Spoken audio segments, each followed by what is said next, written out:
යෝෂිත හෙට්ටිආරච්චි කියන පුද්ගලයාට විරුද්ධව විශේෂයෙන්ම ඔහු තමන් මේ වර්තමාන ආණ්ඩුවේ ක්‍රියාකාරිකයෙක් එහෙම නැත්නම් ජාතික ජනබලවේගයේ ක්‍රියාකාරිකයෙක් විදිහට හඳුන්වනවා.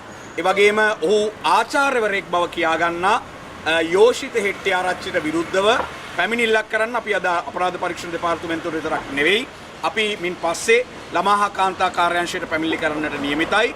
ඔහුගේ ක්‍රියාකාරය සම්බන්ධයෙන් අපි මේ යෝෂිත හෙට්ටිආරච්චිට විරුද්ධව අපි ඔහුට චෝදනාවන් දෙකක් එල්ල කරනවා.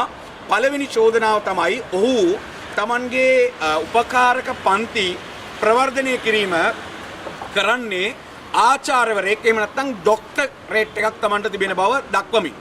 එතකොට ඒ සම්බන්ධයෙන් අපි සොයා බැලීමේදී අපිට වාර්තා වුණා මේ ඔහු තමන් ආචාර්ය උපාධියක් තිබෙන බව ඔහු කරන ප්‍රකාශය සම්පූර්ණම අසත්‍යයක් කියලා. ඒ සඳහා බලන්න අපිට ලැබිලා තියෙනවා ඔහුගේ මේ උපාධි සහතිකය. මේක ආචාර්ය උපාධි නෙමෙයි මේ සාමාන්‍ය උපාධි සහතිකය. මේ උපාධි සහතිකයේ ඉංග්‍රීසි වැරදි. එතකොට මේක මේ වෙනකොට සමාජ මාධ්‍යයේ සංසරණය වෙනවා.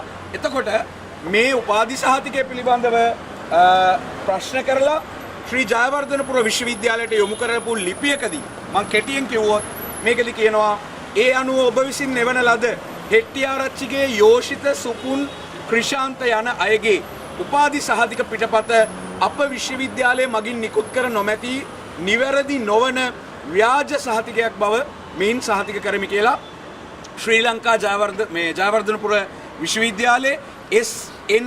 පළඟසිංහ ජ්‍යෙෂ්ඨ සහකාර ලේකාධිකාරීතුමා සංකල්ලා ලබා දීලා තියෙනවා. එතකොට මේකෙදි අපිට පෙනී යන්නේ ඔහුට මූලික උපාධියක්වත් නැහැ කියන සැකය අපිට බරපතලවම පහළ වෙනවා. එතකොට ඔහු මේ රටේ ළමයින්ව අධ්‍යාපනය ලබන දරුවන්ව තමන් ආචාර්යවරයෙක් කියලා මේ ડોක්ටරේට් එකක් තියනවා කියලා තමන් ડોක්ටර් යෝෂිත කියලා හඳුන්වලා මේ රටේ මිනිස්සු සහ තරුණියෝ මේ දරුවෝ රවට්ටමින් ඔවුන් මේ රැවටීම ඒ වංචා කිරීමට විරුද්ධව අපි අපේ පළවෙනි පැමිණිල්ල කරනවා. ඒ වගේම අපි දකිනවා දැන් මෙහා සමාජ මාධ්‍ය ජාලාවල ඇවිල්ලා ලොකු ටෝක්ස් ඉෂුව කරනවා, ලොකු කතා කියනවා.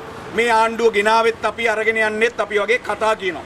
දැන් මේ පුද්ගලයා අපි මේ වෙනකොට අපිට ලැබිලා තියෙනවා මේ ඔහුගේම Facebook ගිණුමේ පළ කරපු වීඩියෝ පට අපි දන්නවා ලංකාව මේ වෙනකොට ළමා ප්‍රඥප්තිය එක්සත් ජාතීන්ගේ ප්‍රඥප්තියේ ගිවිසුම් ගත වෙලා තියෙන්නේ. ගිවිසුමට අත්සන් තබලා තියෙන්නේ. එතකොට ඒ ළමා ප්‍රඥප්තිය ලංකාවේදී ක්‍රියාත්මක වෙනවා. ඒ විතරක් නෙවෙයි දණ්ඩ නීති සංග්‍රහයට සිදු කරපු සංශෝධන වලින් තවත් දරුවන්ගේ ආරක්ෂාව තහවුරු කරලා තියෙනවා. විශේෂයෙන්ම දණ්ඩ නීති සංග්‍රහය 308 ඒ කියන වගන්තිය ඔස්සේ දරුවන්ට වන අපචාර සම්බන්ධයෙන් ඔවුන් ආරක්ෂා කරලා තියෙනවා. එතකොට දරුවන්ට සිදුවෙන ශාරීරික මානසික පීඩාවන් ශාරීරික පහරදීම් වලට විරුද්ධව මේ නීතිය ක්‍රියාත්මක කරන්න පුළුවන්. ඒ නීතිය ක්‍රියාත්මක කරලා වසර දෙක අවම වසර දෙකකුත් උපරිමයේ වසර 10කුත් දක්වා බන්ධනාගාරගත කිරීමක් කරන්න පුළුවන්. එතකොට ලංකාවේ දැන් ගැසට් බර ප්‍රමාණයක් නිකුත් කරලා තියෙනවා පාසල් ගුරුවරයෙකුට දරුවෙකුට පහර දෙන්න බෑ කියලා. ඒක අපචාරයක් විදිහට දකිනවා. එතකොට මේ බලන්න මේ යෝෂිත හෙට්ටිආරච්චි තමන්ගේ Facebook එකේ පළ කරපු වීඩියෝ මේ තමන්ගේ පන්තියන ළමයින්ට වේවැල් 3-4ක් එකට තියලා වේවැල් 3-4ක් එකට තියලා කඩිබාන දර්ශන අමානුෂිකව පහර දෙන දර්ශන තමයි මේකේ තියෙන්නේ.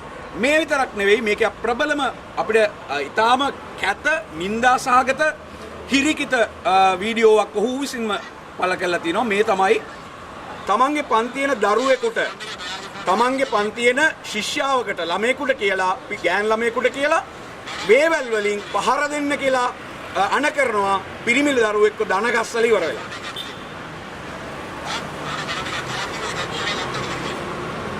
දැන් මේ ඔබට පේනවා ඇති මේ පන්තියන ශිෂ්‍යාවකට කියනවා මෙයාට ගහන්න කියලා ගහන විදියක් කියලා දෙනවා.